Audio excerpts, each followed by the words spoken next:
دیکھیے حضرت کیا فرماتے ہیں. غیر مقلد عقل مند ہے یا بیوقوف ہے؟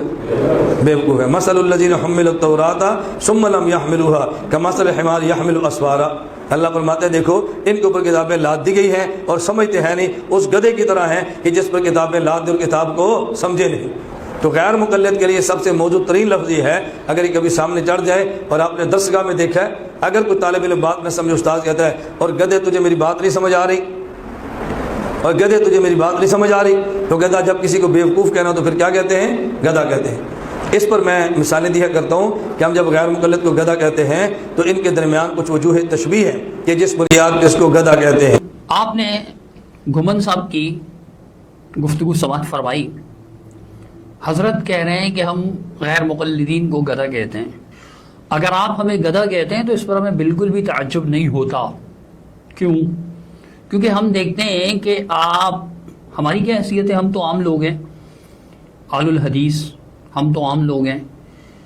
لیکن آپ تو دین ایمان کے بارے میں بھی عجیب عجیب باتیں آپ کے بزرگ کر چکے ہیں. مثال کے طور پر یہ میرے ہاتھ میں ملفوظات حکیم الامت جلد 3، اس کے صفحہ 255 پر اشرف علی تھانوی صاحب کے ملفوظات نقل کرتے ہوئے یہ بات بیان کی گئی ہے. صفحہ 255 پر عنوان ہے عوام کے اعتقاد کے لیے کمالات کا اظہار فضول. سارا آپ خود پڑھ لیجئے گا، اسکین لگ جائے گا آپ کے سامنے، میں مختصراً پڑھ رہا ہوں. تو کہتے ہیں کہ ہمارے حضرت مولانا محمد یعقوب صاحب رحمۃ اللہ علیہ اس اعتقاد کی ایک مثال بیان فرمایا کرتے تھے، ہے تو فحش مگر ہے بالکل چسپاں. یعنی فحاشی پائی جاتی ہے اس مثال کے اندر، بے حیائی کی بات پائی جاتی ہے، لیکن فٹ بیٹھتی ہے عوام کے اعتقاد پر، بقول حضرت تھانوی کے، حضرت حکیم الامت مولانا اشرف علی تھانوی صاحب. آگے سنیے، کہتے ہیں کہ عوام کے عقیدے کی بالکل ایسی حالت ہے کہ جیسے گدھے کا عضو مخصوص. سمجھ لیں آپ کس چیز کو کہہ رہے ہیں. یہ بڑے ہے تو بڑھتا ہی چلا جائے اور جب غائب ہو تو بالکل پتہ ہی نہیں. واقعی عجیب مثال ہے. یعقوب نانوتوی صاحب فرمایا کرتے تھے، یعنی اکثر و بیشتر یہ مثال ان کی زبان پر ہوتی تھی. عقیدے کو کہہ رہے ہیں. کس چیز کو کہہ رہے ہیں؟ عقیدے کو، کہ عوام کا عقیدہ سودا. کس چیز سے تشبیہ دی؟ گدھے سے نہیں، بلکہ میں دہرانا بھی نہیں چاہتا. اب عقیدہ کس کو کہتے ہیں؟ عقیدہ ایمان کو کہتے ہیں. جب ہم کہتے ہیں نا کہ اللہ پر عقیدہ ہے، اللہ کی وحدانیت پر عقیدہ ہے، مطلب ہمارا ایمان ہے وحدانیت پر، اللہ پر، رسول پر ہمارا عقیدہ ہے، ختم نبوت پر ہمارا عقیدہ ہے، تو مطلب ہمارا ختم نبوت پر ایمان ہے. تمام ایمانیات پر عقائد کا نام دیا جاتا ہے. ایمان کو یہ کس چیز سے تشبیہ دے رہے ہیں؟ آپ نے سن لیا. تو اب آپ یہ دیکھیں، حدیث ہے صحیح بخاری شریف کی، حدیث نمبر 2518، سیدنا ابو ذر غفاری رضی اللہ تعالی عنہ سے مروی بیان فرماتے ہیں کہ سألت النبی صلی اللہ علیہ وسلم ای العمل افضل، سب سے بہترین عمل کیا ہے؟ نبی کریم صلی اللہ علیہ وسلم نے ارشاد فرمایا ایمان باللہ و جہاد فی سبیلہ، اللہ پر ایمان اور اللہ کے راستے میں جہاد. صحیح بخاری شریف کی یہ حدیث آپ کے سامنے ہے. اللہ کے رسول صلی اللہ علیہ وسلم نے جس کو افضل ترین اعمال میں سے قرار دیا، ایمان باللہ، ایمان، اس کو تو آپ کے بزرگ کس چیز سے تشبیہ دے رہے ہیں میں بتا ہی چکا ہوں. میں تو اپنی زبان پر بھی یہ مثال نہیں لینا چاہتا، اور یہ تو تھانوی صاحب بھی تسلیم کر چکے تھے جب یہ بیان فرما رہے تھے، اعتراف کر رہے تھے کہ یہ تو فحش مگر چشمہ یعنی فٹ بیٹھتی ہے. تو ایسی فحش باتیں ہم اپنی زبان پہ نہیں لاتے. جب آپ ایمان کو ایسی گھٹیا چیزوں کے ساتھ تشبیہ دے سکتے ہیں تو آپ کی نظر میں جن اکابر فرماتے رہتے ہیں نا، حضرت مولانا الیاس گنبد صاحب، تو جن اکابر سے آپ نے تربیت پائی ہے وہ ایمان کے لیے بھی ایسی مثالیں دے دیا کرتے تھے. حضرت نے آیت تلاوت فرمائی کہ مثل الذین حملوا التوراۃ ثم لم يحملوها كمثل الحمار يحمل اسفارا. یہ آیت ہم پر فٹ نہیں بیٹھتی. شبیر احمد عثمانی صاحب نے جو تفسیر کی، خلاصہ میں آپ کے سامنے رکھ دوں، یہ ان لوگوں کے لیے جن کو تورات کا ذمہ دار ٹھہرایا گیا، تورات پر عمل کا حکم دیا گیا، انہوں نے تورات کو اہمیت نہیں دی اور اس پر عمل نہیں کیا. ہمارا عمل الحمدللہ قرآن و حدیث پر، یہ ہم پر مثال فٹ نہیں بیٹھتی. یہ ان لوگوں پر فٹ بیٹھتی ہے جو کہتے ہیں ہاں قرآن تو یہ کہتا ہے لیکن ہمارے امام صاحب نے یہ فرمایا، ہاں ٹھیک ہے حدیث ہے لیکن ہماری فقہ میں تو وہ پھر حدیث پر عمل نہیں کر رہے. یہ ان پر فٹ بیٹھتی ہے، ہم پر نہیں. تیسری بات کہ حضرت نے ہمیں گدھا کہا. کہ ہم اہل حدیث کو گدھا کہتے ہیں، وجوہ تشبیہ بھی بیان فرمائی، ان وجوہ تشبیہ بھی انشاءاللہ آگے چل کر بات کریں گے۔ آپ مجھے گدھا کہتے ہیں، آپ ہمیں گدھا کہتے ہیں، ہم آپ کو گدھا کہتے ہیں، اس سے کیا فرق پڑنے والا ہے؟ آئیے ہم آپ کو یہ دکھاتے ہیں کہ ہمارے اور آپ کے مسلمہ بزرگ جن کا آپ بھی احترام کرتے ہیں، ہم بھی احترام کرتے ہیں، وہ کیا کہتے ہیں۔ پہلے آپ گمن صاحب کا یہ بیان سنیے جس میں وہ اپنے مقلد ہونے کا اعتراف فرما رہے ہیں المہند کی عبارت پڑھتے ہوئے۔ آگے نحن و مشائخنا مقلدون فی الاصول والفروع لامام المسلمین ابی حنیفہ رضی اللہ تعالی عنہ، ہم اور ہمارے مشائخ حضرت امام اعظم ابو حنیفہ نعمان بن ثابت رحمہ اللہ تعالی کے مقلد ہیں۔ آپ نے گمن صاحب کا اعتراف کہ تمام دیوبندی حضرات مقلد ہیں، ٹھیک ہے۔ اب مقلد کیا ہوتا ہے؟ یہ میرے ہاتھ میں کتاب ہے جامع بیان العلم و فضلی، امام ابو عمر یوسف بن عبد البر رحمہ اللہ، ان کی وفات 463 ہجری کو ہوئی تھی، مطلب 1000 سال پرانے عالم ہیں۔ اور پھر ایسے امام اور محدث و فقیہ گزرے ہیں کہ علماء دیوبند بھی ان کی تعریف کرتے ہیں۔ کئی ایک کتابیں ان کی، جامع بیان العلم و فضلی کا جو نسخہ میرے سامنے، اس کے صفحہ 342 پر وہ فرماتے ہیں کہ لا فرق بین مقلد و بہیمۃ، یہ کہتے ہیں لا فرق بین مقلد و بہیمہ، مقلد میں اور بہیمہ میں کوئی فرق نہیں ہوتا۔ بہیمہ کہتے ہیں چوپائے جانوروں کو، گائے ہو، بیل ہو، اونٹ ہو، گدھا ہو۔ گدھا بھی آ جاتا ہے آپ کا پسندیدہ، جس کی مثالیں آپ لوگ ایمان تک کے لیے، صرف گدھے کی نہیں بلکہ میں بیان نہیں کرنا چاہتا، فحش بات ہے، زبان پہ نہیں لانا چاہتا، تھانوی صاحب نے نقل کی ہے البتہ۔ تو میرے بھائی آپ دیکھیں مقلد جانور ہوتا ہے اور آپ باعتراف خود مقلد ہیں۔ یہ میں نہیں کہہ رہا، میں آپ کو پھر عرض کر دوں، میں اتنا متعصب نہیں ہوں، لیکن وہ بتا رہے ہیں کہ جیسے بھائی اس کی رسی بندھی ہوئی ہے، نکیل بندھی ہوئی ہے جانور کی، جہاں چاہے کھینچ لو، مقلد بھی ایسے کھنچتا چلا جاتا ہے دوسروں کے پیچھے، عقل ہوتی نہیں ہے۔ مزید اگر کبھی موقع ملا تو پورے اشعار انشاءاللہ آپ کے سامنے بما تشریح عرض کر دوں گا۔ یہ میرے ہاتھ میں ہے لسان المیزان، کتاب تو امام ابن حجر عسقلانی رحمۃ اللہ علیہ کی ہے۔ اس میں امام طحاوی حنفی رحمہ اللہ، امام طحاوی کے بیٹے فرماتے ہیں کہ میرے والد نے ابو عبید بن جرثومہ کی فضیلت اور ان کے فقہ کا ذکر کیا، تو کہتے ہیں کہ امام طحاوی نے فرمایا کانا یذاکرنی بالمسائل، مسائل میں وہ میرے ساتھ مذاکرہ کیا کرتے تھے۔ تو فرماتے ہیں کہ فاجبتہ یوما فی مسئلۃ فقال لی، ایک دن میں نے ان کو ایک مسئلے کا جواب دیا تو انہوں نے مجھ سے کہا ما ھذا قول ابی حنیفہ، یہ تو امام حنیفہ رحمہ اللہ کا فرمان نہیں ہے۔ فقلت له ایھا القاضی، میں نے ان سے کہا اے قاضی، او کل ما قالہ ابو حنیفہ اقول به، ہر وہ بات جو امام حنیفہ رحمۃ اللہ علیہ نے فرمائی کہ میں وہ بات کہوں؟ تو کہتے ہیں کہ ما ظننتک الا مقلدا، انہوں نے مجھ سے کہا کہ میں تو آپ کو مقلد سمجھتا تھا۔ کیا سمجھتا تھا؟ مقلد۔ اب مقلد کیا ہوتا ہے دیکھیے گا، امام طحاوی نے فرمایا فقلت له، میں نے اسے جواب دیا ان کو، وهل يقلد الا عصبی، کیا متعصب کے علاوہ بھی کوئی تقلید کرتا ہے؟ پھر آگے مزید فرمایا کہ او، انہوں نے مجھ سے کہا او غبی، یا غبی، یعنی متعصب تعصب زدہ شخص تقلید کرتا ہے یا پھر غبی تقلید کرتا ہے۔ غبی کس کو کہتے ہیں؟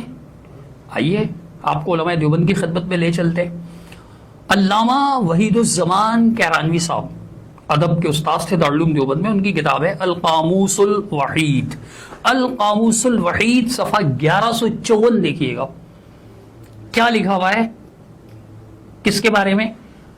غبی کے بارے میں۔ کند ذہن، نابلد، بے وقوف، ناواقف، بے وقوف، ناواقف اور بے وقوف۔ آپ کہہ رہے تھے کہ یہ غیر مقلد بے وقوف ہوتے ہیں، میں ان کو گدھے سے تشبیہ دیتا ہوں۔ تو امام طحاوی رحمہ اللہ جو حنفی محدث تھے، ان کے بقول ان کے سامنے یہ بات کہی گئی کہ مقلد غبی ہوتا ہے، اور غبی کس کو کہتے ہیں؟ بے وقوف کو، کند ذہن کو، ناواقف کو کہتے ہیں۔ تو حضرت پھر تو یہ لقب آپ کا بنتا ہے نا، گدھے کی تشبیہ اگر آپ نے دینی ہے خود سے دے گی، جی ہم تو گدھے ہیں، اور میں آپ کو دکھاؤں گا آپ کے بعض بزرگوں نے باعتراف خود کو گدھا کہا ہے، میں انہیں گدھا نہیں سمجھتا، لیکن انہوں نے کہا ہے۔ اب آپ دیکھیے گا میرے ہاتھ میں یہ کتاب ہے امام زیلعی حنفی رحمہ اللہ کی نصب الرایہ، یہ میرے ہاتھ میں نصب الرایہ ہے، جلد 1 صفحہ 219، اس میں ایک مقام پہ شیخ علاؤالدین کی بات ذکر کرتے ہیں کہ انہوں نے دوسرے کی تقلید میں یہ بات کی، تو پھر آگے چل کر وہ یہ کہتے ہیں کہ یہ ان کا ذہول ہے، یعنی بھول ہے، فَإِنَّهُ فِي الْكُتُبِ السِّتَّةِ کہ یہ کتب ستہ میں ہے۔ پھر آگے کہتے ہیں فَالْمُقَلِّدُ ذَهْلٌ وَالْمُقَلِّدُ جَهْلٌ، مقلد غافل ہوتا ہے، مقلد جاہل ہوتا ہے۔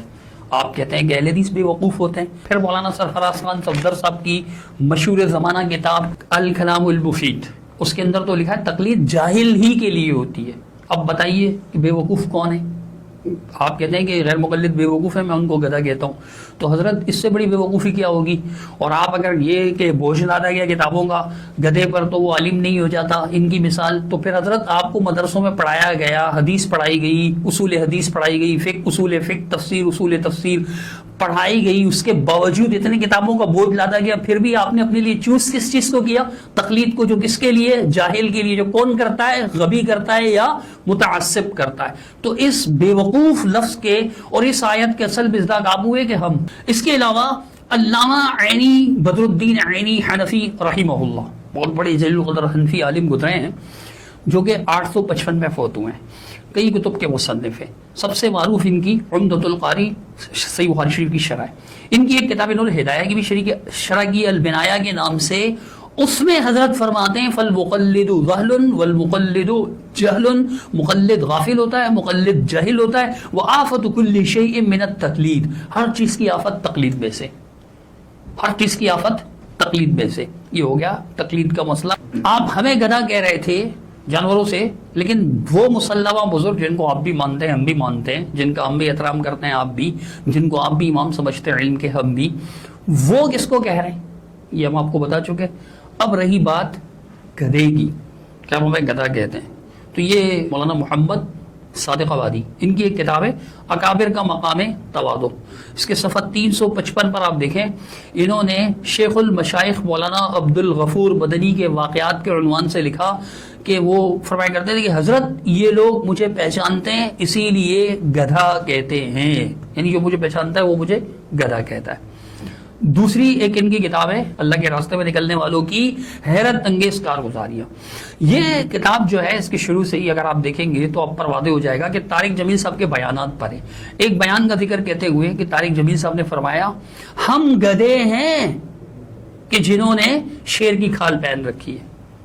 آپ ہمیں گدھا کہہ رہے ہیں، آپ کے بزرگ اعترافی ڈیش ڈیش ڈیش، میں نہیں کہنا چاہ رہا، اس لیے کہہ سکتا ہوں میں، اللہ کے فضل کو مشکل تو نہیں ہے، لیکن یار یہ باتیں کرنے کی کہ ایک دوسرے کو گدھا کہا جائے، علمی اختلاف کرو، دلائل کے میدان میں آؤ، دلائل دو، ہم بھی دلائل دیں گے جہاں بھی بات ہو، یہ نہیں کہ زیادہ ہیں جہاں ہمارے لوگ وہاں ہم دوسروں پر جو ہے نا وہ گدھے اور ان کو جانور بنا کے نکل جائے، یہ طریقہ صحیح نہیں ہے۔ دوسرا، جامعۃ الرشید کا نام تو سب نے سنا ہوگا، اب تو بہت مشہور ہے الحمدللہ، اچھی بات ہے، ہمیں خوشی ہوتی ہے اور دکھ نہیں ہے اس بات پر، جہاں کے مفتی طارق مسعود صاحب بھی ہیں، حضرت مولانا مفتی عبدالرحیم صاحب کی سرپرستی میں یہ کام کر رہے ہیں۔ اس کے بانی مولانا مفتی رشید احمد لدھیانوی صاحب ہوا کرتے تھے، تو حضرت کے خطبات کو جمع کیا گیا، اس کی جلد ایک خطبات رشید کے نام سے، اس میں ایک واقعہ نقل کرتے ہیں، وہ فرماتے ہیں کہ فتح باغ سے تفریح کے بعد واپس آئے، سامنے سے گدھا گاڑی آتی دکھائی دی جس میں 2 گدھے لگے ہوئے تھے، دونوں دور ہی سے زور زور سے چیخنے لگے۔ میں نے اپنے ساتھیوں سے کہا، کس سے کہا؟ اپنے ساتھیوں سے، یہ گدھے تو ہمیں یہ بتا رہے ہیں کہ تم بھی ہماری طرح گدھے ہو۔ اب آپ کہیں گے کہ بھئی یہ تو گدھے کی بات بتا رہے تھے حضرت، لیکن آگے سنیے، اس لیے کہ گدھا عموماً اس وقت رینگتا ہے، یعنی جب وہ چیختا چلاتا ہے اس وقت کرتا ہے جب اسے کوئی دوسرا گدھا نظر آتا ہے، لہذا ذرا اپنا محاسبہ اور توبہ و استغفار کر کے انسان بننے کی کوشش کریں۔ اب حضرت نے کس کو گدھا کہا؟ آپ کہیں گے جو ان کے ساری میں کہا، کسی بھی چیز میں کہا، اعتراف تو فرمایا۔ آپ انہیں نظر انداز فرما کر ہمیں گدھے کہنے پر مصر ہیں، ذرا اپنی حالات بھی دیکھیے، اپنے بزرگوں کے واقعات بھی دیکھیے۔ آخری واقعہ بڑا لمبا چوڑا ہے، محمد روح اللہ نقشبندی صاحب کی ایک کتاب ہے مجازیب کی پراسرار دنیا، اس کے صفحہ 84 پر لکھا، آپ خود پڑھ لیجئے گا، مختصر بتا رہا ہوں کہ ایک مجذوبہ تھی، بے لباس پھرا کرتی تھی، کسی نے اس سے کہا پردہ کیوں نہیں کرتی بیوی، کپڑے کیوں نہیں پہنتی؟ بولنے لگی بیل گدوں سے کیا، دیوبند کی رہنے والی تھی، مزے کی بات یہ ہے کہ بیل گدوں سے کیا پردہ، بیل گدوں سے کیا پردہ؟ تو اب دیکھ لیجئے، کہتے ہیں ایک بار مولانا فرید الدین کوئی بزرگ تھے ان کے، وہ ان کے سامنے آ رہے تھے، ابھی پہلے سے ہی اس عورت نے کپڑے مانگے اور کپڑے پہن لیے، کہا مرد آ رہا ہے مرد۔ یعنی دیوبند والوں کو وہ کیا سمجھتی تھی آپ کی مجذوبہ؟ میں نہیں کہوں گا، کیونکہ میں نے یہ سیکھا ہی نہیں ہے، یہ بات ہمیں پسند ہی نہیں ہے۔ ہم تو مجبوراً پھر آپ جب اس طرح کی باتیں کرتے ہیں تو ہم آئینہ دکھا دیتے ہیں۔ امید ہے کہ آپ اس شعر کا مصداق نہیں بنیں گے، آئینہ جو ان کو دکھایا تو برا مان گئے۔